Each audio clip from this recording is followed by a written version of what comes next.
Habe die Nasenbären, ich bin der Granti, ich zocke gern Computerspiele und heute rede ich sauber zu lang über Darkfall, The Journal. Kennt ihr die Leute hier noch? Das war 2002, als noch nicht alles komplett am Sack war. Na, du nicht. Besser. Damals hat der Brite beschlossen, dass er gern Gruselgeschichten erzählen möchte, und zwar mit dem Medium Computerspiel. Deswegen hat Jonathan Boakes seine Vision quasi im Alleingang umgesetzt und Darkfall programmiert. Darkfall oder Darkfall The Journal, wie es mit Vor- und Nachnamen heißt, ist ein nachts im Bahnhofshotel Geisterjäger spielen, aber eigentlich nicht wirklich Jäger, sondern eher Opfer-Sei-Simulator. Es ist in Boakes eigens dafür gegründetem Studio Darkling Room erschienen und heute saubillig auf Steam zum Kriegen. Wer die gefühlten 2,50 oder so trotzdem nicht zahlen will, ihr findet mit Sicherheit eine ROMs oder ähnliches. Aber ein VPN nicht vergessen, gell? Reviews für das Spiel von früher und heute sind so im mittleren, teilweise schon im oberen Bereich. Ihr werdet später ziemlich sicher selber feststellen können, was das Spiel gut macht und wo man berechtigterweise ins Maulen kommt. Wenn nicht, sage ich euch, was ich denke, und ihr übernehmt es kommentarlos, wir sind ja schließlich im Internet. Das Drum hat seinen Platz im Genre der Point-and-Click-Spiele, schafft es aber irgendwie das schon minimalistische Spielprinzip von Schubst dein Maus und Klick nochmal runter zum Reduzieren, indem es fast keine Gegenstände zum Benutzen und null inventarbasierte Rätsel gibt. Tatsächlich wird nur mit eigener Spieleumgebung interagiert. Das Inventar und die Menüleisten sind am oberen Rand und immer wenn man Apps davor hernehmen kann, verwandelt sie unser Mauszeiger in einen Schrammschlüssel. Oder irgendwas in der Richtung, ich bin kein Mechaniker. Unser Mauszeiger ändert sich abhängig davon, ob wir über interaktives Feld fahren. Ein Lupen zum Inspizieren, ein Hand zum Benutzen und ein Pfeil, um einen Bildschirm zu verlassen und dann per Diashow-Verfahren in den nächsten Raum oder Abschnitt befördert zu werden. Das passt zwar immersiv ganz gut zu Ego-Perspektiven, die allweil eine gute Wahl für Horrorspiel ist, aber ich finde es gar nicht mehr so geil, da es einige ähnliche Gänge gibt und generell nicht immer ersichtlich ist, wo einer Klick jetzt ein bringt. Also entweder man hat Glück und kann sich sowas einfach gut merken, oder man wird sich das öfter verlaufen. Oder man malt sich ja Karten oder sowas, aber das ist dann schon die Meisterklasse in der Ich hab zu viel Freizeitdisziplin. Darkfall, The Journal, mehr hat eine gruselige Geistergeschichte sein und tatsächlich spielt sie es auch größtenteils wie ein Bierchen. Was ich damit genau meine, erkläre ich später noch, aber ich sag's einmal so, wenn's eine Lesebrille habt, dann setzt es lieber jetzt gleich auf. Recht viel mehr muss man zu den Hintergründen gar nicht erklären, also da ich sagen, wir steigen gleich mal voll ein. Wer Spoilerphobie hat, der kann sich hier eigentlich schon mit einem Like verabschieden und zum Beispiel eine leckere Lasagne kochen, Skateboard-Tricks üben oder Don't Drop the Sword hören. Der Rest darf mit mir ans Telefon gehen, genauer gesagt an einen Anrufbeantworter mit der Kassetten drin, was uns erstmal daran erinnert, wie scheiße alt wir mittlerweile sind. Hervorragender Einstieg für ein Horrorspiel, da ich sagen. Unser Bruder ruft uns an und erzählt uns, dass er bei seinem Renovierungsjob in einem alten Bahnhofshotel Hilfe brauchen kann. Hauptsächlich deswegen, weil es da anscheinend Geister gibt. It's me, your brother. I'm still in Dorset. There's two students, Polly and Nigel, ghost hunters, would you believe? I think whatever they were hunting's found them. I think it's found me too. It knows my name. I've got to open the door. I've got to open the door. Dass zwei angeblich erfahrene Geisterjäger vor Ort sind, hat anscheinend überhaupt nichts gebracht, also macht man uns höchstpersönlich auf den Weg, um ihn zu retten. Da wir uns schon unser Leben lang mit Geistern beschäftigt haben und jede Menge professioneller Ausrüstung und Waffen haben, soll ja das Ganze kein Problem darstellen. Vermutlich dauert es bloß... Ach so, na, wart, wir haben absolut keine Ahnung von gar nichts und nur weniger Ausrüstung, also hupfen wir einfach in den Zug in Richtung Hotel. Passt! Warum wir dann auf einmal in einem verlassenen Tunnel am Bahnhof aufwachen, wird nicht erklärt, aber ich hab da so eine Theorie.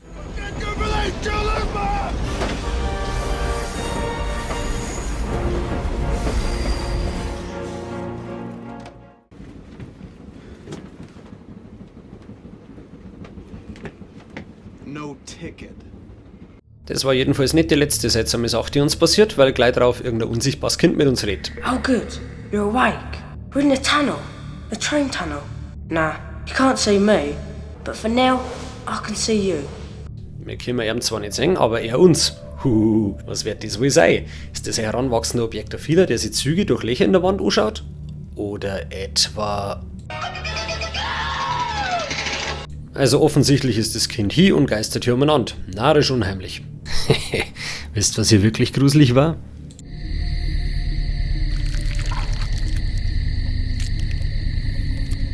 Wir finden eine Zeitung von 1947 über verschwundenen Fälle und die Stimme, die sie uns als Tim vorstellt, erzählt uns, dass die alle hier sind und auch noch jemand Nice, nämlich unser Bruder. I'm Tim, by the way. Timothy Pike. I think the others are hoping you'll be able to help them. One of them knows you. Your brother, ain't it? He's the new one. Das kann schon sein, weil sie am Ende von diesem aufgenommenen Anruf am Anfang irgendwas Besseres unserem Bruder geschnappt hat. Das hat mich bloß ungünstigerweise zum Lachen gebracht, weil sie so gehört hat, als hätte ein Lara Joghurtbecher gedruckt. Aus dem Tunnel raus lotst uns erst einmal zu den Sicherungen, damit wir überhaupt was sehen können.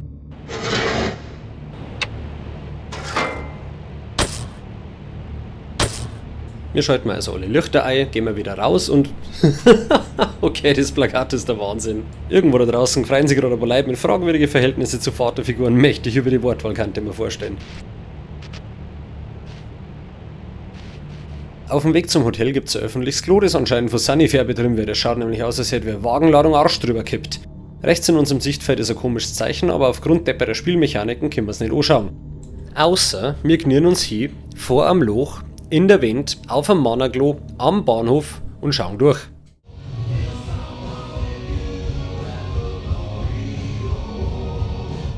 Statt einer feierroten Fleischpeitschen sehen wir allerdings selbst, wie das Wort Otto ausschaut und damit die düstere Atmosphäre ein bisschen zerstört. Drunter steht das Wort Larsus, aber wir können weder mit dem Otto noch mit dem Lars irgendwas anfangen, außer dass wir es uns merken oder aufschreiben. Danach betreten wir erst mit Bahnhofshalle und schauen uns um. Erst hier links sehen wir ein unzerstörbares Relikt vergangener Epochen. Und ein bisschen weiter rechts einen Arbeitsplatz von unserem Bruder. Und hier kriegen wir auch schon mal einen Vorgeschmack auf unsere Hauptaktivität in dem Spiel, nämlich Lesen. Ernsthaft, der Entwickler hat auch über das Bierchen in sein Spiel gepackt und erwartet, dass du seine Arbeit verdammt nochmal würdigst. Gnade dir, Karel Gott, wenn du nicht sämtliche Einkaufslisten liest, wo alle Beutel einen Kupferstich anfertigst und zu jedem verdammten Buch eine abiturwürdige Zusammenfassung schreibst. Aber so war es damals. Diese intellektuelle und handwerkliche Leistung haben uns die Abenteuer alter Schule abverlangt. Was ziemlich sicher der Grund dafür ist, dass meine Generation einen Geduldsfaden hat, der eine Seilbahn halten kann. Ja was? Ja, stell das doch fest! Bist du blöd, du ekliges Kind oder was? Ich hau dir in die Fresse! Shit! Halt deine verdammte Fresse, du Hurensohn! Starte! Was? Spiel, du Hurensohn! Wir lesen aus dem Zettel hier raus, dass unser Bruder Crowhurst heißt, wir dann wohl auch, und das war dann auch alles, was wir jemals über unseren Charakter erfahren werden, dass er mit den Geisterjäger Polly und Nigel in der Zwischenzeit angekommen hat und dass er Leithärte gar nicht da sind. Außerdem, dass er kein Geld für Peripheriegeräte hat und den einfühlsamen Tipp härter zum Arbeiten, damit er sich welche leisten kann. Was mich daran erinnert, dass gerade der Trailer für Witcher 4 rausgekommen ist und wenn ich meinen PC dafür aufgerüstet habe, ist das einzige Peripheriegerät, für das ich nur Geld haben werde, ein Kühlschrankmagnet. In dem Haufen Geschreibsel gab es auch die Lösung für ein Rätsel, auf das ich erst ganz zum Schluss mit der Komplettlösung gekommen bin, weil ich aus Versehen Mail Nummer 5 nicht angeklickt habe. Entschuldigung. Nehmt das als eine Erinnerung dran, wie viele wichtige Informationen hier unter anderem Zeug versteckt sind wie ein Playboy in der Sockenschublade. Aber der mal so ist, hätte ich mir die Zahlen gleich notiert. Da ich das mit dem blöden Vermessungsgerät zu dem Zeitpunkt nicht gecheckt habe, bin ich einfach wieder zurück in die Halle, habe eine Lampe gefunden, die anscheinend festgeklebt ist, weil man es einfach nicht mitnehmen kann und habe mit dem alten Telefon gespielt, das davon anscheinend nicht sehr begeistert war, wenn man sich sein Gesicht so anschaut. In ein paar alte Briefzettel und Zeitungen steht nochmal was über verschwundene Personen und dass wegen der garstigen Presse, die es gewagt hat, sich dafür zu interessieren, der Bahnhof geschlossen werden musste. Im Gegensatz zu der ersten Bredelbrot präsentierten Laternen können wir die hier übrigens mitnehmen, die halb versteckte Funsel da in der Ecken. Regt mich schon wieder auf sowas. In der alten Bahnhofshalle ist übrigens ein Haufen realistischer, aber komplett nutzloser Dekobomb, an dem ein gewisser Sheldon seine Ware freitätert. Mehr gibt's hier gerade nicht wirklich, also gehen wir mit Treppen auf und überqueren die Gleise in Richtung Hotel. Unten batscht man natürlich gleich einmal an den Theodoliten umeinander, aber da ich zu dem Zeitpunkt die Koordinaten aus der Mail nicht gehabt habe, war es erst einmal eine sinnlose Klickorgie, die klingt, als hätte sie 3PO einen epileptischen.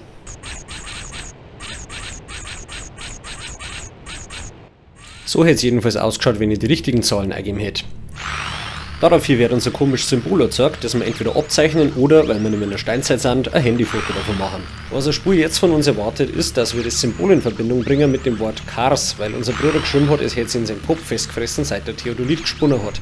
Könnt ihr jetzt selber beurteilen, ob euch das eingefallen war mit dem Wissen, das wir bisher haben. Jedenfalls gehen wir die nächste Treppen auf und hören zum ersten Mal, was das Spiel an Hintergrundmusik hergibt. Es ist das wunderschöne Stück Nix gibt's, gespielt im Pechkap durch. Es gibt nur ab und zu ein bisschen Violinengefiesel und das war's dann an Hintergrundmusik, abgesehen vom Startbildschirm und ein oder zwei andere Gelegenheiten. Wir spielen übrigens anscheinend einen Vampir, weil wir im Spiegel nicht zum Singen sind. Eine Sache, die mich alle schon aufgeregt hat. Satz nicht so drecksfaul und programmiert unser Gesicht, das wird schon nicht schlimmer sein als meins. Das erste Zimmer, das wir betreten, ist 1D. Und da findet man sowohl eine Lampe, die ausschaut, als hätte jemand die Idee für Lavalampen im Kopf gehabt, bevor die Technik soweit war, als er die vermutlich ungräbigste Schafkopfecken aller Zeiten. Außerdem ein Brief von irgendeinem Thomas, der hier von seiner Freundin Betty versteckt worden ist, damit ihr Mutter ja nicht rausfindet, dass er im Hotel wohnt. Nachdem aber jemand an seiner Tür gerüttelt und seinen Namen geflüstert hat, war er so schockiert, dass er seiner Freundin gleich einen Zettel geschrieben hat. Mit der Bitte, dass sie ihm und noch wem mehr ein Bier bringen kann. Das heißt, die Pfeifen war mit noch irgendeinem Kerl in dem Zimmer und statt dass zu zweit ein Tier aufmachen und schauen, wer da ist, scheißen sie sich halber rein. Da sagt nämlich einer, dass die Männer früher härter waren. Hey.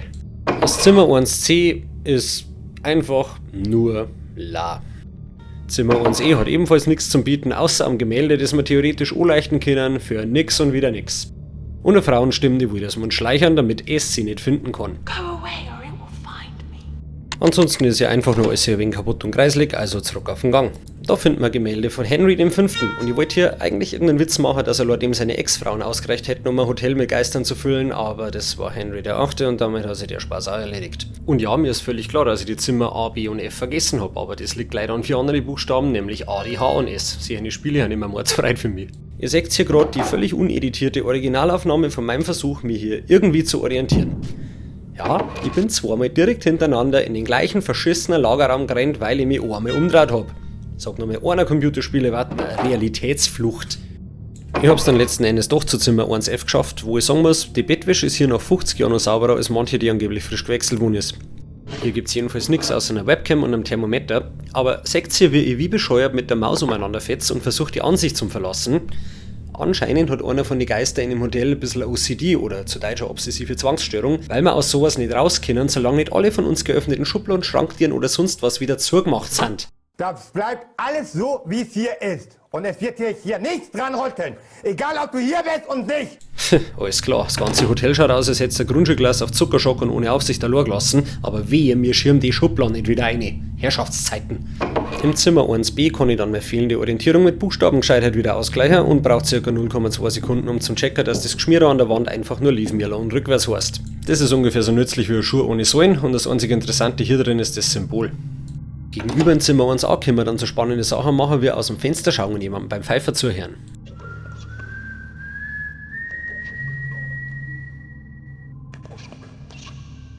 Das heißt, der komplette erste Stock hat keine Items, keine Rätsel, keine Lösungen, abgesehen von dem Henry-Porträt, nur Atmosphäre und minimale Hintergrundschicht. Was jetzt per se nicht schlimm ist. Per se? Aber wenn du ein klassisches Point-and-Click-Adventure erwartet hast, dann ist es ein wenig, als hättest du ein Palaner-Spezi bestellt und dann stellst du einen Schwipschwapp hin. Am anderen Ende vom Gang geht es eine Treppen runter und eine auf. Wir nehmen letztere und sind im zweiten Stock.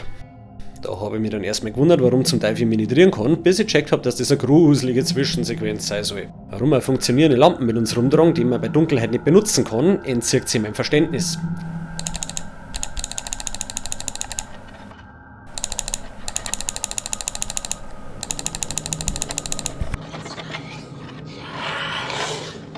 Ich weiß schon, Videospiellogik und Atmosphäre und so weiter, aber bei so einem Schmarrn schwillt man einfach die Hutschnur. Nachdem wir wieder spielen dürfen, betreten wir Zimmer 2a, wo ein Schau in der Wand steckt. Alles in mir geht davon aus, dass man dieses vielseitig einsetzbare Schneidinstrument so offensichtlich in seiner aktuellen Zweckentfremdung präsentiert, nehmen können. Macht Angst, wenn du siehst, was du kriegst. Was uns später tatsächlich weiterhilft, ist mal wieder ein Blatt Papier, auf dem ein Foto von Tisch Nummer 2 sehen. Der andere Zettel kann auch wichtig sein, weiß man bei dem Spiel nie. Kleiner Spoiler, ist er nicht. Aber zumindest wissen wir jetzt, was am 12. April 1947 vor dem Typen, der das Zimmer bewohnt hat, gegessen worden ist. Sonst gibt's hier bloß eine Bibel, was übrigens vom griechischen Biblios kommt und einfach nur Birche heißt. Hey, vielleicht finden wir irgendeinen Absatz, der uns ein bisschen Mut macht, wenn wir von so böse Mächte umgeben sind. Lass mich bladeln. Psalm 137, Hoffnung für alle. Hey, das klingt gut. Bisschen Motivation in so dunkle Zeiten, jawohl.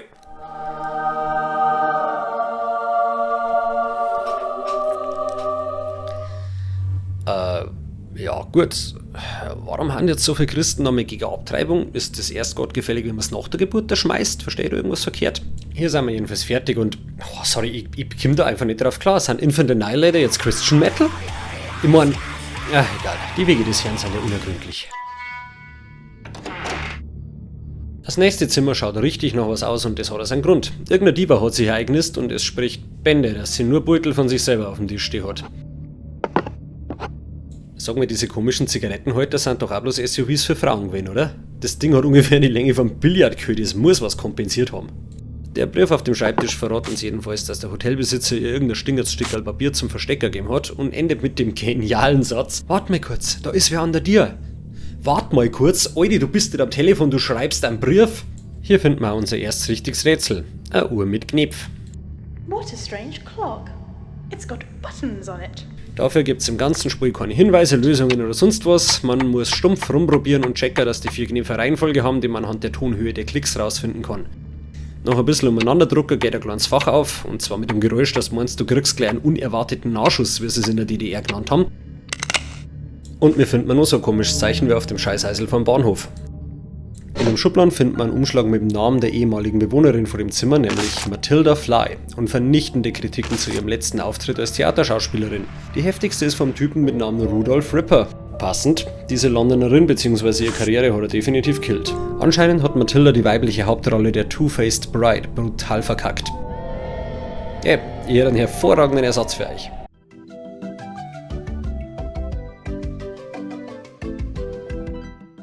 Auf dem Zeitungsausschnitt steht auch was von einem gesuchten Dieb. Das ist zwar nicht wichtig fürs Weiterkommen, aber interessante Nebenquest, wenn man so will. Damit haben wir hier alles gesehen. Raum 2D ist zugesperrt und das bleibt davor erst da. Mein spezieller Hassraum und ich erkläre später warum. In Zimmer 2C können wir das Licht ausmachen und dann ein Geräusch hören, was so ungefähr so spannend ist wie im Gras beim Wachsen zuzuschauen.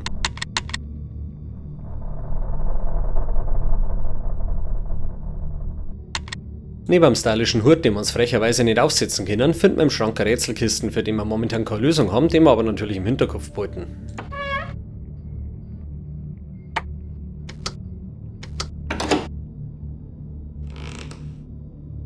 Weiter geht's zu Zimmer 2E, wo ein Sternenkundler namens Andrew Verney seine temporäre Bleibe gehabt hat. Als wir seine Birche anschauen, fragt er uns was.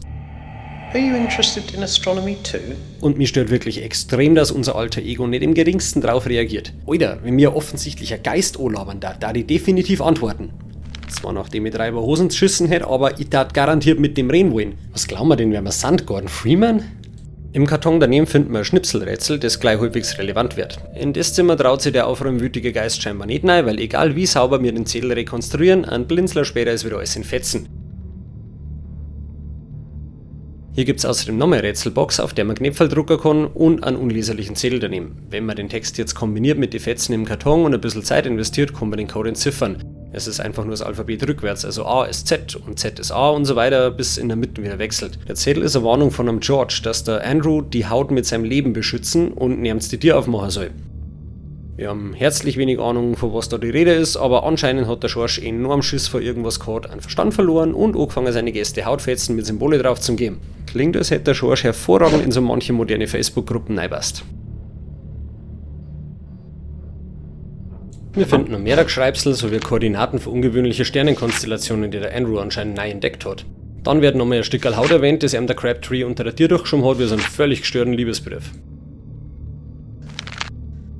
Im Schrank flackern außerdem ein paar Sternenkarten umeinander, eine astronomische Zeichnung, die einem in die Augen wehtut, und ein Memo an sich selber vom Andrew, in was für einer Reihenfolge der Code für sein Rätselkastel eingeben werden muss. Die Lösung von dem Rätsel ist ein Musterbeispiel dafür, wie seltsam das Spiel sein kann. Was man eigentlich da so ist. Das Teleskop auf dem Stockwerk finden, durchschauen und die Sternbilder inspizieren, bis Andrews Geist zu einem Kommentar abgibt. Brighter than the rest. Die Konstellation Merker mit den Sternenkarten abgleichen, den Namen Ruck herausfinden, den in sein Notizbücher suchen und deren Koordinaten gemäß der Reihenfolge in seiner Gedächtnisstütze auf die Knöpfe an der Schachtel übertragen, um das Symbol Rucker zu kriegen. Theoretisch ein ganz nettes Rätsel. Praktisch hat sich das Spiel da in meinem Durchlauf selber in den Sack geschossen, weil Andrews Kommentar bei meiner Teleskopschubserei erstmal nicht aktiviert worden ist. That's one of the constellations. That's one of the constellations. Also habe ich so eine Art stumpfe Intelligenz benutzt. Ich habe anhand von dem Hinweis nach einer Zahlenkombi gesucht, bei der jede Ziffer von 1 bis 7 noch einmal vorkommt und glücklicherweise gibt es da nur Rucker. Auf dem Stockwerk gibt es als Gästezimmer nur noch 2F. Wir schauen uns zwar gründlichst um, aber wieder mal gibt es hier nichts Relevanz außer einer Kamera mit ein paar Beutel drauf. Sie zeigt uns aber Fotos, die offensichtlich im Hotel aufgenommen worden sind und ein paar, die offensichtlich nicht im Hotel aufgenommen worden sind, wie von irgendwelche komischen, gruseligen Statuen oder Mumien. Als nächstes gehen wir also ins Bad, sehen Fliesen, die ausschauen, als könnten es aus diesen Schirgelbüchern sein, die ich als Kind gehabt habe, und stellen fest, dass es kein fließend Wasser gibt. Kann man bloß hoffen, dass Polly, Nigel und unser Bruder herausgefunden haben, wie man es zum Laufen bringt, sonst haben die hier aber echt räudige Tag gehabt. In einem Kistel unter dem Waschbecken ist die Hälfte von einem zerrissenen Foto und... Warum kann ich den verdammten Fetzen Papier nicht einfach einstecken? Warum muss ich mir da jetzt krampfhaft irgendwas abzeichnen oder ein Foto machen?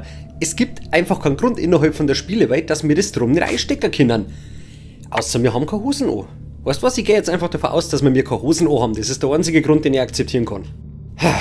In dem Mini-Boiler oder was auch immer das da ist, finden wir eine angekokkelte Notiz von jemandem namens GG, der irgendwelche Deals mit der Matilda Fly gehabt haben muss und einen Hinweis, dass der George ihm ebenfalls ein Stückerl Haut zum Verstecker gegeben hat, das jetzt unter seiner Würde wäre. Werden wir in dem Spieledurchgang allerdings nicht finden, warum wir gleich später. Warum geht jetzt noch nichts weiter? Das bleibt alles so, wie hier ist. Und es wird hier nichts dran Entschuldigung. Auf dem Stockwerk bleibt uns dann nur noch der Lagerraum, der aber nichts Sinnvolles beizutragen hat. Den Automaten kann man zwar bedienen, aber außer ein paar Glückskeks sprich kommt da nichts dabei raus. Hier sind wir fertig, also auf in den 3. Stock. Das erste Zimmer hat man im Maler gehört. Ein paar von den Beutel spinnen umeinander und erinnern mich dezent an Mundauen. Ein Hammerspiel, werde ich wahrscheinlich hier irgendwann auch mal vorstellen.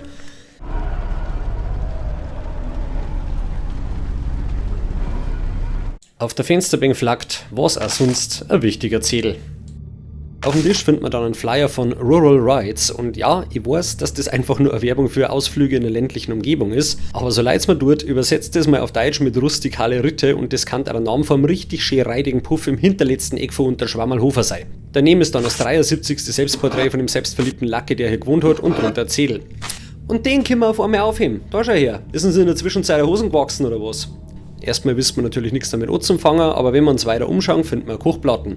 Und wenn es da nicht schon bei ein paar von euch geschnackelt hat, bin ich mir sicher, dass wenn es die Flaschen mit der Aufschrift Arthur's Magic Lemon Insects, die meisten klar sein wird, was man jetzt tun muss. Genau, Geheimtinte, die sich bei Hitze erwärmt und die wahrscheinlich für jeden zweiten durch ein Kind verursachten Brand verantwortlich ist. Die Notiz, die hier auch noch zum Finden ist, möchte übersetzt werden, gibt uns aber nur den letzten Tipp für die, die es gar nicht kapieren wollen. Arthur und George haben unsichtbare Tinte für ihre Aufzeichnungen benutzt. Aufzeichnungen worüber? Das müssen wir noch rausfinden. Wir schalten also ein Ufer ein, halten unser Papier drüber und auf einmal können wir die geheime Nachricht lesen. Schaut, dass der totaler Krampf ist. Wir sehen 4 Namen, 3 davon kennen wir schon, und daneben Kauderweisch, das nach unserem aktuellen Wissensstand alles zwischen einem Gewürz und einem Disney-Bösewicht sein kann. Im Hintergrund übrigens eines der nervigsten Geräusche im ganzen Spiel. Klappe zu, auf Tod, weiter geht's. Der Raum gegenüber hat George Crabtree gehört, dem Hotelbesitzer höchstpersönlich. Hier finden wir Papierchen über Alchemie. Das erste erwähnt zum Schluss hier, dass jemand einen Pool of Sight oder Seer Chalice zusammenzaubert hat, zu Deutsch sowas wie ein Wahrsagerteich oder ein Seherkelch, der ähnlich wie eine Kristallkugel angeblich einen Blick in die Vergangenheit und die Zukunft ermöglichen kann. Das zweite Bier hier beschreibt 6 Elemente: Wasser, Kreide, Bronze, Holz, Sandstein, Quecksilber. Das wissen wir immer gleich brauchen, weil auf dem Couchtisch einer nach dem Spulen nicht zusammengerammt hat und deswegen darf man mir jetzt mit dem mächtigen Seherkelch, auch bekannt als eine Schüssel Wasser, und 4 Symbole umeinander doktern, die aufgrund geografischer Bequemlichkeit vermutlich genau dieser wären, von denen im Bier hier gerade die Rede war. Die schlauesten Füchse unter euch werden jetzt halt auffallen, dass das Ganze ausschaut wie auf dem halberten Foto, das wir im Bad unten gefunden haben. Leider fehlen uns die zweite Hälfte, also können wir hier aktuell nichts machen. Außerdem gibt es hier nur einen Brief zum Finden von einem Museum, der irgendwas von einem Symbol erzählt, das ausschaut wie ein Kreis und 4 Arme. So ein ähnliches Symbol haben wir irgendwo im Hotel doch schon mal gesehen. Anscheinend ist es eine Art Falle von der Bedeutung her und der Schorsch hat ein Foto davon in einer Höhle in der Nähe gemacht, deren letzte Benutzung als Museum auf ungefähr 300 vor Christoph datiert. Wir nehmen also die Info mit, dass es hier irgendwo eine Höhle gibt. Dann finden wir zur Abwechslung eine Rätselkisten, für die wir einen Code brauchen. Und der hängt anscheinend mit den Porträts zusammen, die im Hotel verteilt sind, allerdings haben wir bisher nur beim Henry eine Ziffer gesehen. Mit einer Ziffer kommen wir nicht weit, also lassen wir jetzt aktuell einmal alles, wie es ist. Da sich der Mauscursor über dem Bettkastel ändert, schauen wir uns das Teil genauer an und finden einen Brief. Warum immer der da drin ist, ist uns wurscht. Wir haben jetzt nämlich einen Grund zum Feiern. Der Text ist der erste konkrete Hinweis auf das, was wir überhaupt machen sollen. Wir müssen 12 Symbole, deren Namen und die richtige Reihenfolge finden, um... irgendwas, steht nicht da. Aber jetzt haben wir endlich einen Plan und es hat bloß eine halbe Stunde oder sowas dauert. Jawohl, geht doch. Der Schorsch hat auf jeden Fall seltsame und gefährliche Sachen drin und seiner Frau Edith für den Fall seines Versagens einen Brief hinterlassen. Logisch ist ein Brief. Alles in dem Spiel ist ein Brief gerade sehr fix. Versagt werde definitiv haben, weil sein Hotel einerseits leer ist und andererseits zugeschissen mit Geister. Fürs erste haben wir in dem Raum fertig, weiter geht's ins nächste Zimmer. Und hier hat anscheinend jemand gewohnt, der mit Musik was angefangen hat können. Wenn wir auf den Schreibtisch schauen, sehen wir ein Metronom und weil es ja noch nicht nur schäbert in dem Raum, schalten wir das halt auch noch ein. Angenehm, möchten wir doch gleich meditieren.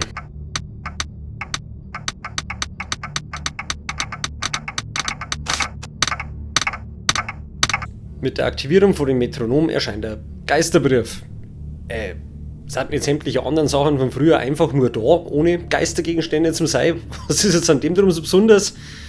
Weißt du was, die Kinder mir jetzt langsam schon auswuchten mit ihren inkonsequenten Spielregeln. Ich hinterfrage jetzt einfach nichts mehr und in Ruhe ist. In der ektoplasmatischen Erörterung steht, passend zu ihrer Geisterhaftigkeit, erstaunlich wenig von Substanz. Aber wir erfahren, dass hier die Betty gewohnt hat, die mit dem Bierdämpfer also eins der Techtelmechtel gehabt hat und dass ihre Mom mit ihrer lauten, traurigen Musik auf Nerven geht.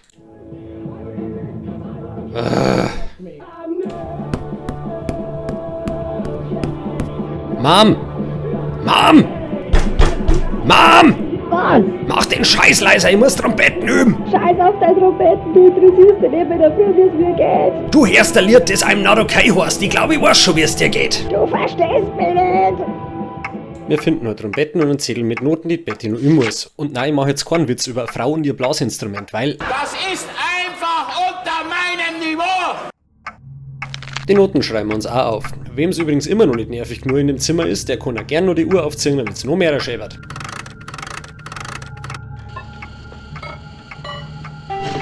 Damit haben wir hier dann auch alles da, was man da kann, und schauen wir weiter. Im Zimmer gegenüber geht es im Krach leider gleich weiter, da bläht nämlich ein Radio umeinander. Weil man sich bei dem Geräusch so hervorragend konzentrieren kann, schnappen wir uns das erstbeste Bier hier und lesen was über Tom Oliver, einen Soldaten aus 1625, der sich noch am Hinterhalt mit seinem Kameraden und der Kugel im Hax in ein Gasthaus geschleppt hat. Sein Kumpan hat dann doch was Besseres zum Tag gefunden und hat ihn einfach liegen gelassen. 200 Jahre später hat dann jemand namens Crabtree beschlossen, auf der Stelle ein Hotel hier zu bauen, und seine Arbeiter haben in der Nacht jemanden umeinander trenzen gehört. Super, nur ein Geist mehr, da ich sagen. Ja mei, kostet nichts machen. Schauen wir mal, was das Radio kann. Wie eine billige Industrial Band aus den 2000er hat es neben einem Haufen nerviger Störgeräusche ein kleines bisschen Musik drauf.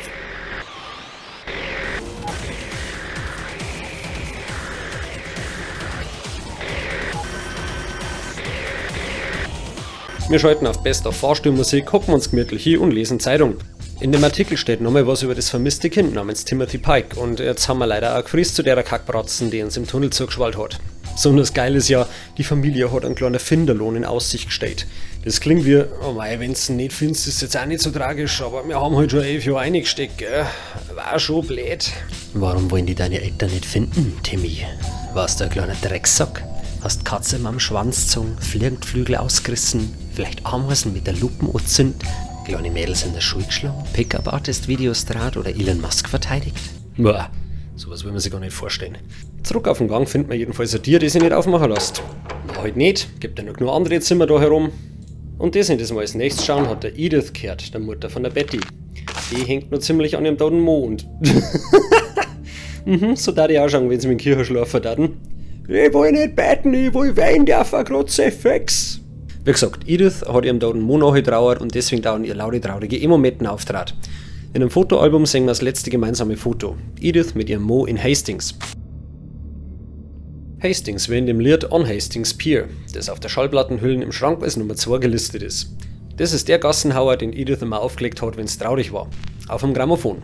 Hat Stil, aber wenn wir es einschalten, hat es vor allem einen Schlag, weil es hängt und jetzt Lidl in einem Loop von ungefähr 3 Sekunden spielt, was mir ja überhaupt nicht auf den Sack geht.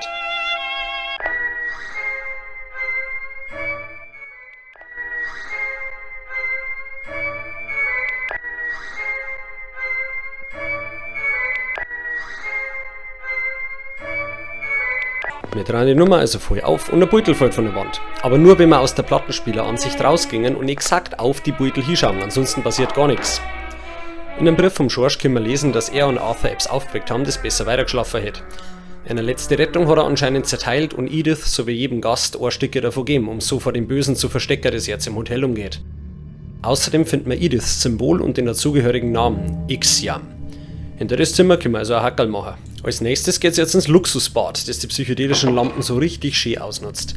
Hier können wir jetzt entweder ohne jeden Anhaltspunkt ein Rätsel lösen oder später im Zimmer von unseren Ghostbuster herausfinden, dass es überhaupt was zum Tor gibt.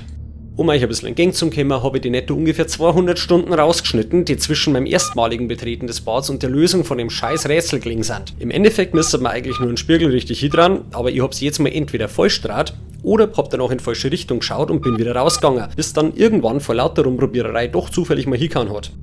Die warum er immer plötzlich sichtbaren Zahlen sagen uns zwar aktuell noch nichts, aber natürlich, wir notieren's. Der Lagerraum vom 3. Stock kommt als nächstes. Da drin findet man lauter einen Speicher auf, aber vorher schauen wir uns noch kurz um. Hier gibt's Surfer, Shampoo, Visitenkarten, eine Inventur und eine Notiz von der Betty, in der steht, dass hier irgendwer Zeug umeinander rammt, aber komischerweise nichts geklaut. Also schon mal kein Point-and-Click-Spieler. Wir gruschen natürlich überall rum und finden einen Schlüssel in der Teekanne. Okay, komischer Ort für einen Schlüssel, aber jeder von uns hat schon mal das Handy in den Kühlschrank gelegt, von dem her passt schon. Jetzt kraxeln wir erstmal den Dachboden auf und schauen wir, was es da zum Tor gibt. Da geben zwei nackerte Glühbirndl einer Bests und schaffen es den kompletten Raum auszuleuchten. Respekt. Zuerst finden wir einen Koffer, mit dem wir allerdings nichts anfangen können, weil wir nicht aufkriegen. Danach sehen wir im letzten Eckerl vom gruseligen Speicher in einem geisterverseuchten Hotel ein Ouija-Bredel. Und wie jeder normale Mensch in so einer Situation, hockt man sich und spielt damit rum. Per Tastatur können wir jetzt Fragen stellen, die ein potenzieller Geist beantworten kann. Na, das ist viel zu informell, ich kenne die leider noch gar nicht. Besser, erstmal professionell bleiben. Okay, Manieren haben wir anscheinend nicht mit über den Jahrgang genommen. Wer bist du?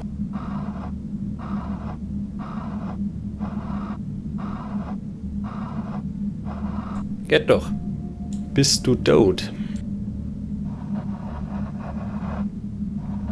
Ja, okay, dumme Frage. Entweder das oder unsichtbar. Wieso bist du tot? Was für ein Affenschell antwortet auf eine Warum-Frage mit Ja? Das ist... Ach, der Thomas war ja der Bierdämpfer aus 1D. Ja, der hat wahrscheinlich einen fetzen Rausch mit umgenommen. Wer hat die umgebracht?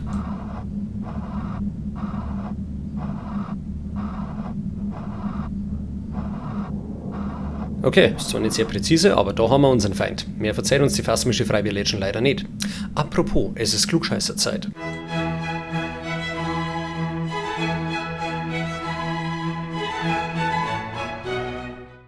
Jetzt könnt ihr beobachten, wie ich minimal am Radl drehe, weil ich dummerweise vergessen habe, Boiler-Technologie des frühen 20. Jahrhunderts zu studieren. Das Einschalten hat nicht lang gedauert, aber das ist auch nicht das Problem. Was das Spiel jetzt von uns mehr hat, ist, dass wir erst an dem Hebel ziehen, dann das richtige Radl dran, dann oben ins Bad im ersten Stock wetzen, also so weit wie möglich weg von dem beschissenen Boiler, das heiße Wasser aufdrehen und uns dann das Symbol mit Namen Malus notieren, das im Wasserdampf erscheint. Der Scheiß hat mir mit am meisten Zeit gekostet, weil zwar klar ist, dass das Rätsel mit einem Wasserhahn zusammenhängen muss, jedes Radl für eure Etagen steht und die Anzeige da für die Wassertemperatur, aber folgende Sachen sind absolut nicht klar. Welches Radl ist für welchen Stock? Wüsste man nicht. Wie weiß ich, dass das Wasser fließt, nachdem ich rumdoktert habe? Indem ich in den Bad laufe und einen Hahn aufdrehe. Wenn es jetzt aber das falsche Stockwerk ist, weiß ich nicht, ob es am falschen Radl oder der falschen Reihenfolge oder sonst was gelegen hat. Was macht der Hebi? Gibt er das Wasser für die Leitungen frei oder setzt er quasi das Rätsel zurück, weil man irgendwas verkehrt gemacht hat? Benutzt sie den vor oder nach dem Radl dran? Ihr merkt, wo mein Problem mit speziell dem Rätsel liegt. Es basiert einfach auf so viel Versuch und Irrtum, dass du das ohne Anleitung wahrscheinlich gar nicht schaffst. Dafür gibt's aber keine Anleitung, keine Anhaltspunkte, keine Info, gar nichts im ganzen Spiel. Damit haben wir jetzt fast alle Zimmer mal gesehen und immerhin schon mal eine grobe Ahnung, was los ist, sowie ein paar Symbole und deren Namen gesammelt. Was wir noch nicht erforscht haben, sind die Hotellobby und deren Umgebung. Also schauen wir mal da hin. Ja, ich bin gleich da. Ja, grüezi, fix, ich komm schon, ungeduldige Scheißdreck, Saubern. Firma Schipetotex, Sie läuten wir heute. Erstmal grüß dich und mein Thema ist folgendes. Und zwar, ich gehe einmal im Monat in einen Metzgerladen rein, kaufe mir 60 Kilo Hackfleisch. Ich forme mir da, soweit es möglich ist, meine eigene Frau. Und das wird dann so weit, dass dann mit dem Hackfleisch... Alles klar, schon wieder genug Menschen für heute. Hier im Hinterzimmer gibt es ein paar nutzlose Zettel und einen sehr praktischen, nämlich eine Kombination für irgendwas, das Fortis heißt. Werd gleich mal aufschreiben. Außerdem sehen wir eine Broschüre über Hochwasser und Überflutungen, in der wir einen Brief von einem örtlichen Gesetzeshüter finden. Der empfiehlt, dass die Gäste die Scheune vor Ort nimmer als Garage nutzen sollten.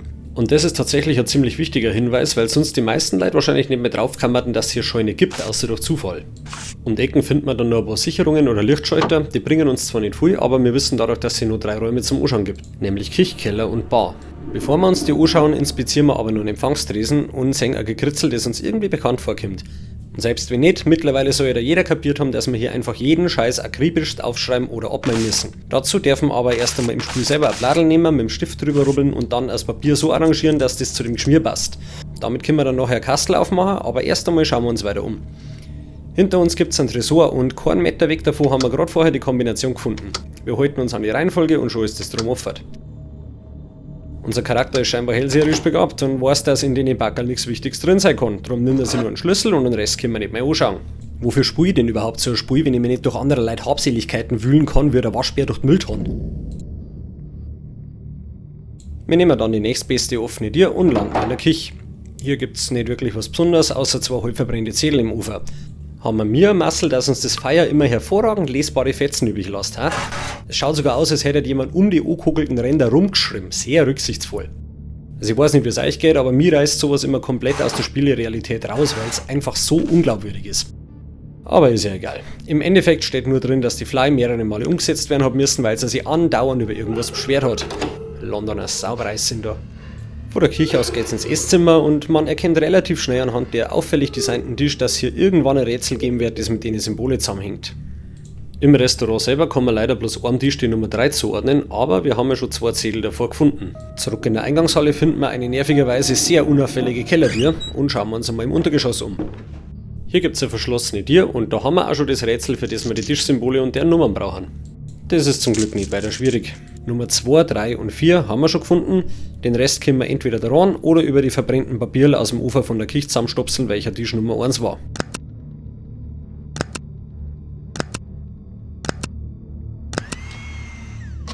In dem jetzt zugänglichen Raum ist der Darkroom vom Schorsch. Na, leider nicht die lustige Sorten, sondern die Dunkelkammer zum Fotos entwickeln, wo wir im Schrank gleich mal ein Werkzeug mitnehmen. Ansonsten gibt es hier nichts außer Fotos von paranormale Phänomene und eine unwichtige Notiz von Nigel.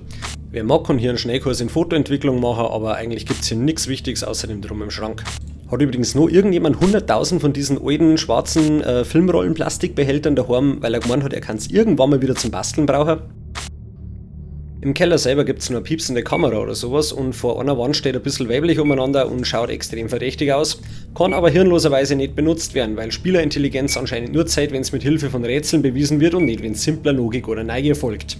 Zurück in der Lobby können wir nur 2 Scheißhäusel inspizieren und ausgerechnet im Damenklo finden wir unterm Waschbecken einen Brief von Betty an Thomas. Kann man wer erklären, warum der Brief an ihren Freund im Damenklo ist? Oder woher der Thomas wissen hätte sollen, dass er da ist? Ja, ich wollte die Spielelogik eigentlich weitestgehend ignorieren, aber ein Spiel, das so einen großen Fokus aufs Geschichtenerzählen legt, das soll ja für so einen Krampf echt gute Gründe liefern, finde ich. Und überhaupt, pfui Teufel, ich hab eigentlich gemeint, bei euch Mädels auf dem Klo waren es ein bisschen sauberer. Auf dem Mana-Klo schaut es aber auch nicht wirklich appetitlich aus. Hier gibt es absolut nichts zum Tor, außer einen Lichtschalter zum Drucker und eine Klospülung zum Ziehen. Aber davon geht die siffige Sorgsuppen leider auch nicht weg. Auf dem Weg nach draußen, um die Scheunen zum Suchen, finden wir ein Spielzeug von den Geisterjäger, das uns anzeigt, wenn irgendwo in der Nähe eine Geisteraktivität stattfindet. Dann habe ich eventuell vergessen, was ich machen wollte und bin einfach wieder zurückgelaufen und habe die Bar aufgespart. Hier gibt es viel zum Singen und nichts zum Tor, außer auf dem Klavier und zum Drucker. Eigentlich sollen wir hier die Noten spielen, die wir auf dem Zettel von der Trombetti gefunden haben.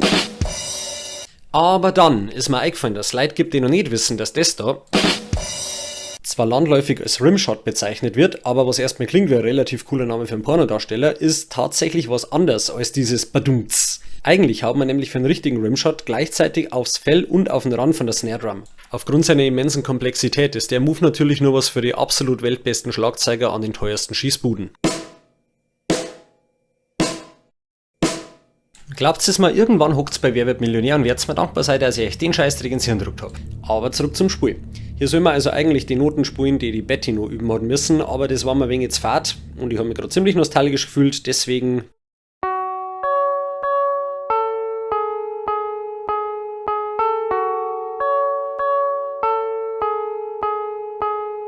Und da haben wir das nächste Symbol. Und auf der Liste vom George sogar einen Namen dazu, nämlich Thyma.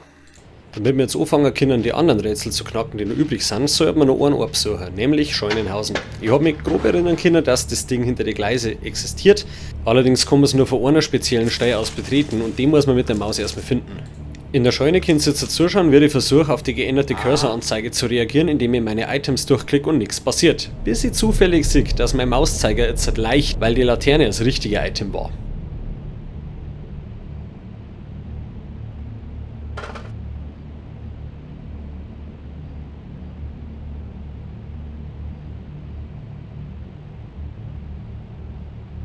Im Eck hinterm Auto finden wir eine Falltür, die uns in eine Art Mini-Hülle bringt.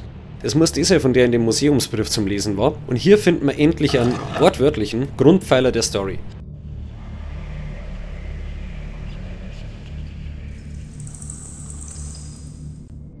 Sobald wir hier nämlich unser Funzel installieren, verrät uns einer von den Riesenkiesel sämtliche Zeichen und eine Reihenfolge und der andere deutet mit einer Figur, umgeben von dem Fallensymbol an, dass irgendwas ziemlich geschert hier eingespart worden ist oder war oder werden kann. Mit dem Schreibsel vom Schorsch zusammen kann man sich jetzt langsam zusammenbauen, dass wir Symbole und Namen in der richtigen Reihenfolge wissen müssen, um die boshafte Präsenz zu entfernen, die das Hotel scheinbar heimsucht. Weil wir in dem Brackwasser hier unten langsam nasse Füße kriegen, latschen wir zurück zum Hotel. Nicht ohne in der Scheune einen Schrammzeug einzustecken. den wir brauchen, um den Koffer im Speicher endlich aufzumachen. Und zwar mit der beschissensten Pixelsucherei, die es im ganzen Spiel bisher gibt. Wir stochern mal also planlos umeinander wie ein Besoffener während der Orgie im Darkroom und irgendwann, wenn wir Glück haben, springt der Koffer vielleicht gnädigerweise auf. Was ihr hier seht, ist übrigens die um 300% beschleunigte Version von meinem Versuch, diesen Koffer zu öffnen. Das Gestörte ist, im ganzen Spiel gibt es dafür keine Lösung. Du musst einfach zufällig die richtige Kombination da wuckeln, sonst geht's nicht. Drin ist ein Bierchen mit einem Brief, in dem der Schorsch vorher Selbstmitleid betont, was er für ein Versager ist. Ist zwar lustig, aber hilft uns leider kein Brecke weiter. Wenigstens erfahren wir, dass diese böse Dunkelheit hier vor Urzeiten für irgendwelche Vorfahren eingespart worden ist. Aber anscheinend haben sie einen die Bandzeichen damals bei AliExpress bestellt, weil besonders erfolgreich sind sie nicht gewesen. Die Dunkelheit kann immer nur Seelen gefangen nehmen und quälen, um sie davon zu ernähren. Klingt übrigens für mich alles ein bisschen, als hätte jemand Stephen Kings Ace und The Shining in einen Mixer geschmissen. Aber hey, gibt definitiv schlechtere Vorlagen für Horrorgeschichten. Im Anschluss findet man noch eine neue Rune namens Oliviak. An der Stelle ist mir dann eingefallen, dass ich nur einen bisher ungenutzten Schlüssel habe und es nur 2 zugesparte Türen in dem Hotel gibt. Bei der einen kann ich ums Verrecken nichts machen, die andere lässt sie allerdings aufsparen. Und damit stehen wir endlich im Geisterjäger-Hauptquartier von Polly und Nigel und hier können wir uns jetzt dumm und deppert lesen. Notizen, E-Mails, Lieferdienstmenüs, Tagebucheinträge, Webseiten, Fotos, eine Nachricht auf dem Diktiergerät, hier gibt's alles. Im Englischen haben sie dafür den schönen Begriff Exposition Dumping, für den ich allerdings noch keine adäquate deutsche Übersetzung gesehen habe. Sinngemäß ist so eine Art Infodünnsches, wo quasi ein kompletter Dickdarm mit Hintergrundinformationen auf einmal vor dir ausgeladen wird und jetzt höre ich auf zum Reden, bevor ich selber speibe. I'm leaving this message, just in case. Something terrible is happening in this hotel. Nigel has gone, I don't know where. We discovered something using the thermoscanner. I've written the settings in a safe place. Upstairs, in the bathroom, find them. We have sealed the chamber back up, but it's only temporary. Kurz gesagt, beide sind verschwunden, nachdem der Nigel im Keller irgendwas entdeckt und dann wieder versteckt hat. In der Memo ist ebenfalls der Tipp, dass im oberen Bad die Einstellungen für den Thermoscanner versteckt sind. Und jetzt wissen wir auch, was wir da für komische Zahlen gefunden haben. Hervorragend. Theoretisch gibt es hier auch ein Peripheriegerät, nämlich eine spezielle Brille, mit der man spektrale Spuren bis zu 100 Jahre zurücksehen kann. Ich sag theoretisch, weil praktisch habe ich das winzige Feld nicht gefunden, das uns die Brühen hinter die Kartons gezeigt hat. Und nach dem Durchspielen habe ich so einen Hals gehabt, deswegen, dass ich es einfach bleiben habe lassen. Und der größte Witz ist, du brauchst das Blöde drum nicht einmal, um das Spiel durchspielen zu können. Und für alle, die sich vorher gedacht haben, ja mein Gott, na, du musst ja nicht alles sicher durchlesen und anhören, oder? Doch, weil in dem Spiel selbst das letzte ranzige, zugeschlanzte Tempo wahrscheinlich nur den Code für irgendein Eingangstier hat. Bestes Beispiel, du kannst hier Fotos von Nigel finden, deren Dateinamen uns verraten, welche Personen auf die jeweiligen Porträts zum Sehen sind. Das schreiben wir uns natürlich auch wieder auf, weil damit können wir nachher endlich dieses Dreckskastel aufmachen. Außerdem findet man noch eine Playlist von der Polly und ich muss sagen, die hat Geschmack gehabt.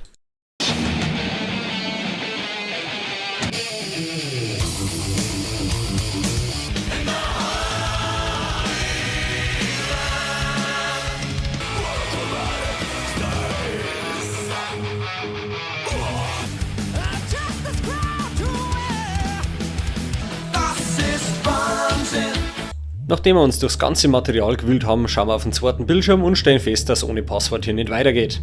Eins der Post-its an der Pinnwand hat uns allerdings verraten, dass das Passwort das einzige Essen ist, das der Nigel vor irgendeinem Lieferservice Meng hat. Zeit für ein bisschen Detektivarbeit und Telefonterror.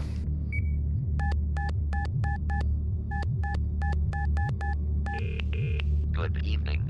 Welcome to Dragon Inn. You have a standing order with us. Would you like us to deliver your usual order? Your usual order is number 15. You have now ordered number 15. Regen sie noch einmal an über moderne KI-Stimmen auf, also schlimmer als das können sie nicht sein. Sorry. Auf dem Flyer heißt das Gericht dann Chicky Chow und das ist unser Passwort. Also mir ist schon klar, dass man Passwort nicht einfach so auf einen Zettel schreiben soll und rumliegen lassen, aber wer von euch war auf die Idee gekommen, es so zum Verstecken, ha? Naja, jetzt können wir auf die Webcams zugreifen, was uns nichts bringt, und auf das Gerät im Keller. Ihr erinnert euch vielleicht an die Wellblechplatten, die so offensichtlich Apps verdeckt haben, mit denen wir aber nicht interagieren haben dürfen, und an die komischen Koordinaten, die über der Bordwand im 3. Stock zum Lesen waren. Wer sich in seinem Wust an Informationen und aufgeschriebener Zeige jetzt nur auskennt, der sieht vermutlich, dass die hier von der Form ganz gut reinpassen. Wir geben es also ein und das Spiel sagt uns endlich offiziell, was wir sowieso schon gewusst haben, hinter den Wellblechplatten geht's nur irgendwo hin. Wir kannten da jetzt zwar schon einige, aber wir haben noch nicht alles, was wir brauchen. Also arbeiten wir lieber erst einmal unsere noch ungelösten Rätsel ab, damit wir alle Zeichen und Namen zusammenkriegen. Im Schorsch seinem Schlafzimmer, da habt ihr übrigens einen neuen Zungenbrecher, gern geschehen, öffnen wir dann endlich das Dreckskastel. Ihr seht übrigens wieder den Ansatz stumpfe Intelligenz, also nur die erste Zahl wissen und die anderen zwei brutal daran. Das beschert uns die zweite Hälfte von dem Foto mit dem Arrangement der Elemente. Das setzen wir auch sofort um und finden damit die Rune Olkas. Außerdem knacken wir jetzt mit der abgerubbelten Skizze aus der Lobby nur das Kastel in 1C und das bringt uns das Zeichen Lussa. Apropos, das Blattl Papier braucht man gleich nochmal und zwar für die letzte Zugspalte dir. Aus lauter Grant, weil nichts verrohgegangen ist mit dem Scheiß drum, habe ich in der Komplettlösung nachgeschlagen und herausgefunden, dass man den eitersten Trick der Welt braucht. Da war ich zwar mit Sicherheit irgendwann selber draufgekommen, aber man muss halt genau im unteren Viertel von der Dreckstier umeinander drucken, damit man auf die passende Ansicht kommt, kreis grad fix nochmal rein. Nachdem das geschafft ist, werfen wir in Schorschs Arbeitszimmer noch einen Projektor an und finden auf einem von den Diabeutel die letzte Rune. Auf dem Zettel direkt daneben hat er die Diabeutel Namen verpasst und das mit der Rune drauf heißt Morthym. Wie wir es in der Realität halt auch machen, dann wühlen wir uns danach noch durch seinen Abfalleimer und puzzelt einen Brief zusammen, der das Motiv vom Schorsch noch ein bisschen näher beleuchtet. Nachdem der Arthur ins Gras bissen hat die Dunkelheit ihm eingeredet, sie könnten ihn wieder zurückbringen. Was ein bisschen nach Friedhof der Kuscheltiere vom Stephen King klingt. Und damit haben wir jetzt 3 Bier hin vom King, zu denen gewisse Parallelen da sind. Es hat jedenfalls nicht funktioniert, stattdessen hat die Dunkelheit einfach alle gefressen. Wenn wir jetzt alle unsere Notizen durchgingen und sämtliche gefundene Runen mit den notierten Bezeichnungen vergleichen, stellen wir fest, dass es noch ein Symbol gibt, zu dem wir keinen konkreten Namen haben. Das kriegt dann halt einfach die letzte übrige Bezeichnung, nämlich Phrenic. Und das simple Ausschlussverfahren macht die vorher erwähnte Spektralbrühen komplett überflüssig. Eigentlich hätten wir mit der nämlich in Zimmer 1E ein Versteck unter einer Diele finden können, aber wie man sieht, hat es das nicht braucht. Jetzt haben wir also alle Symbole, deren Namen und die korrekte Reihenfolge beieinander und können uns damit endlich hinter das Wellblech wagen.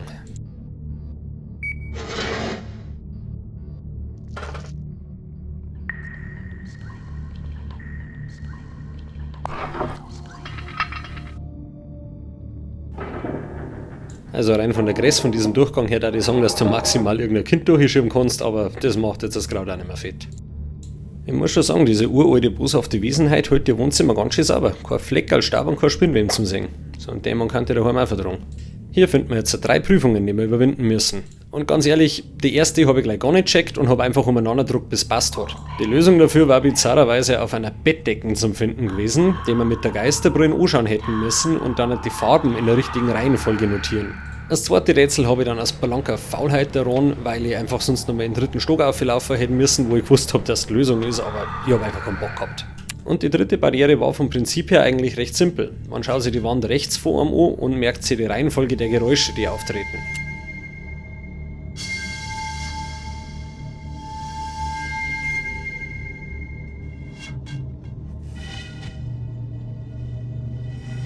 Das Ganze klingt wie ein fürchterliches Flaschensolo aus einem Skiffle-Song und richtig, ich werde euch jetzt auf die letzten Meter noch schnell erklären, was die Musikrichtung Skiffle ist. Skiffle oder Jug, was auf Deutsch kann oder Flaschenmorn, ist eine eher obskure Musikrichtung, die wie so viel von Afroamerikanern erfunden und für Weiße berühmt gemacht worden ist. Im frühen 20. Jahrhundert haben sie im südlichen Teil von Amerika scheinbar nicht narrisch viel Geld gehabt und deswegen aus Teekisten Bassgitarren baut, mit einer Seite, aber mehr brauchst du nicht als Basser, Waschbredel und Mülltonnen als Schlagzeug hergenommen, so wie auf der Saint eingab, und zum Beispiel Sägen, ein Kampi mit Papier drüber oder eben Flaschen für die Melodien benutzt. Gitarren oder Banjos hat es schon auch gegeben, aber das Witzige waren halt die improvisierenden Instrumente. Gespielt haben sie eine Mischung aus Blues, Jazz, Folk und Country und eigentlich war es irgendwann ziemlich in der Versenkung verschwunden, wenn nicht England in die 50er Jahre durch ein Skiffle-Revival seine erste quasi Punkwelle erlebt hätte und dadurch unter anderem die Beatles hervorgebracht hätte, die damals noch als The Quarrymen unterwegs waren. Und so kann das Ganze ausschauen oder klingen.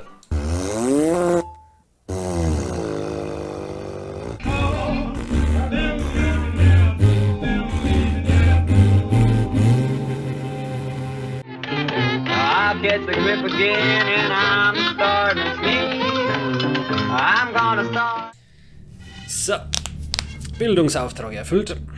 Wer übrigens für ihr das Gedächtnis vom dementen Goldfisch hat, der macht sich lieber ein Handyvideo von dem Scheiß, sonst kriegt er die Sequenzen niemals richtig hin. Dazwischen flackt übrigens nur Bier hier umeinander, das der Schorsch damals auf die letzten Meter geschrieben und dann einfach liegen lassen hat. Was Brauchbares oder Interessantes steht leider nicht drin, es wird bloß ein bisschen auf die Wikinger-Vergangenheit des Ortes eingegangen. Macht einem richtig Mut, dass hier jemand mit mehr Ahnung als man selber verreckt ist, oder? Okay, fairerweise, er hat nicht einmal alle Runennamen beieinander gehabt, im Gegensatz zu uns. Wird schon schief gehen. Jetzt betreten wir endlich die Quelle der Dunkelheit, wo wir die 12 seltsamen Worte einer fast unirdischen Sprache in der richtigen Reihenfolge runterrattern.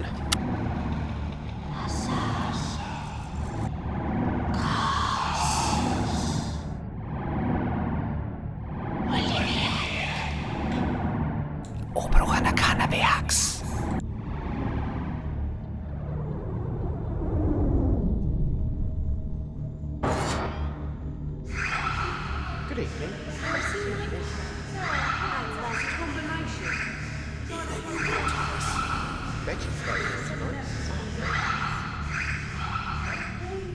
Nachdem wir die gefangenen und gequälten Seelen zu guter Letzt erlöst haben, nimmt der Claude Himino mit einer herzzerreißenden, Oscar-reifen Darbietung seines Sprechers Abschied von uns. You did it. I knew you could. You stopped the dark fall spreading. Things don't have to turn out as they did. Bye. Als Lohn für unsere Umeinandergeschäftlerei haben wir nicht nur unsere 10.000 Schritt für den Tag garantiert erreicht, sondern scheinbar auch sämtliche Folgen des Darkfall ungeschehen gemacht. Message 1. Hello, it's me, your brother. I've got something important to tell you. I've completely forgotten. Well, it can't have been that important after all. Well, I'm going to be back in a couple of days anyway. The station and hotel redevelopment for the Crabtree Estate's gone, well, better than planned. No surprises. Unser Bruder ist nie verschollen, Polly und Nigel ebenfalls nicht. Es ist fast, als hätte die Dunkelheit nie existiert. Happy End mit Daddy's Sauce für alle. Pfui Teufel. Und das war Darkfall, The Journal. Ein Spiel, das ich für seine Atmosphäre und Geschichte immer wieder spielen und auch weiterempfehlen darf, aber wegen der Spielemechanik darf ich es am liebsten auf den Komposthaufen schmeißen. Man muss halt immer daran denken, dass das größtenteils alles von einem Typen gemacht worden ist, der Gruselgeschichte erzählen wollte. Und die Grundidee kann auch was, nur das Medium hätte echt einen Feinschliff brauchen können. Und das liegt nicht an der Grafik, die finde ich ohne Scheiß heute noch super. Die statischen Umgebungen mit bestenfalls minimale Animationen tragen für mich zu der bedrückenden Atmosphäre bei, die das Spiel rüberbringen will. Einsamkeit ist ja ein extrem wichtiger Grundpfeiler in einem Grusel- oder Horrorspiel oder Film oder was auch immer, und das ist einwandfrei umgesetzt. Wir sind Mutterseelen allein im Spiel bis auf ein paar Geister. Aber die Audioabteilung, speziell die Sprecher, griff ins Klo bis zum Schultergelenk. Das Spiel, glaube ich, hat grundsätzlich schon verstanden, dass das, was man hört, mindestens so wichtig ist wie das, was man sieht. Es sind ein paar atmosphärische Soundeffekte da, aber entweder haben sie gegenläufig zur Immersion, wie die Violine, oder theoretisch zwar förderlich, aber einfach nicht ausgreift. Ich hätte mir einfach einen dichteren Geräuschteppich gewünscht, sowas wie permanente Schritte von unserem Charakter oder Atmen oder Erschreckensgeräusche, einfach ein Grundrauschen. Irgendeine nicht nervige Grundlage aus Hintergrundgeräuschen, die einfach da ist, sodass man es auch merkt, wenn es mal komplett stark wird und das so einen Effekt hat. Oder gleich Vollgas voraus mit Soundtracks wie bei Silent Hill, was bei mir in Sachen Audiodesign ganz umsteht, aber das war von einem Entwickler mit so gut wie keinem Budget wahrscheinlich einfach sauber 2 verlangt gewesen. Bloß für die Sprecher gibt es meiner Meinung nach einfach keine Entschuldigung. Ich meine, haben die alle vorher eine Aufnahme der Tavor-Müsli gefressen oder was? Wer soll sich denn bei sowas gruseln? Hello? Is someone there? My name is Nigel. It probably knows I'm talking to you, so I'll have to be quick. I must go now, it's here. I've got to go. Das hat nichts von alles verschlingende Dunkelheit vom Anbeginn der Zeit. Das ist eher so eine leichte Genervtheit, wenn man es empfindet, wenn Zeugen Jehovas auf der Haustür zukommen oder sowas. Die Geschichten rund um die ganzen Nebencharaktere ist eine super Idee, aber die tragen halt null zur Story bei. Du hast deine Coderätsel, deine versteckten Runen und deren Namen und nichts davon hängt irgendwie mit den Charakteren zusammen. Ich finde, da hätte man viel mehr daraus machen können und sollen. Zum Beispiel jeden Charakter einzeln erlösen, indem er seiner kleinen Questline folgt und dabei mehr über ihn rausfindet. Oder dass es Poltergeister sind, die versuchen, einem zum helfen oder trotzdem hindern, dass man ihre Geheimnisse rausfindet. Stattdessen liest du durch einen halberten Brockhaus, damit du überhaupt irgendwie vorankommst und weißt nie genau, was wichtig ist und was nur Filmmaterial und fürs Spielgeschehen irrelevant ist. Entschuldigung, ist der Brief wichtig? Na, aber das eine Wort in der Mitte vom 3. Absatz, das sollst du echt aufschreiben. Brauche ich das Symbol später noch? Null! Aber hier ist eine 10-seitige Abhandlung zu seiner Bedeutung. Komm jetzt bitte zum Endgegner. Ja, freilich, aber nur wenn du dich daran erinnern kannst, welche Farbe die Bettwäsche in Zimmer 1a gehabt hat, während du die Geisterjägerbrüne aufgehabt hast, die hinter einem Stapel Kartons versteckt waren, die du wahrscheinlich nie finden wirst. Ja, geht's eigentlich noch? Der größte Vor- und Nachteil von Darkfall 1 ist wahrscheinlich die Freiheit, die man hat. Da ist null Zeitdruck, du kannst alles erkunden in aller Ruhe, du hast fast keine vorgegebene Reihenfolge, in der du was finden musst und brauchst nicht einmal alle Rätsel mit den vorgegebenen Hinweisen lösen. Darin liegt fast schon ein gewisser Realismus. Ich hab keine Ahnung gehabt, wo die restlichen 2 Zahlen für diese Porträtbox waren, also habe ich einfach drauf rumgedruckt, bis off war, was ich in echt auch probiert hätte. Ja, okay, fairerweise hätte ich es an die Wand droschen, bis es einfach off gewesen war, aber egal. Ich hab die Dreckstier zum Schorsch sein Büro als letztes aufgemacht, weil ich die blöde Ansicht von der unteren Hälfte nicht entdeckt hab. Jetzt aber genauso gut als erstes aufmachen können.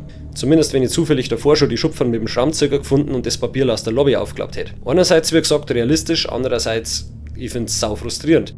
Zu guter Letzt bin ich halt einfach kein großer Fan davon, wenn Rätsel fast nur Code sind oder irgendwelche Muster. Das wirkt auf mich irgendwie einfach uninspiriert. Kein Arsch versteckt seine Dunkelkammer hinterm elektronischen Codeschloss, für das man die Reihenfolge der Tisch in seinem Hotelrestaurant wissen muss. Ich kann ja gleich Resident Evil spielen. Ich mag meine Adventure Games tatsächlich einfach Item- und Inventarbasiert und nicht nur Zahlen und Muster suchen müssen, aber wie gesagt, das ist eine Geschmackssache.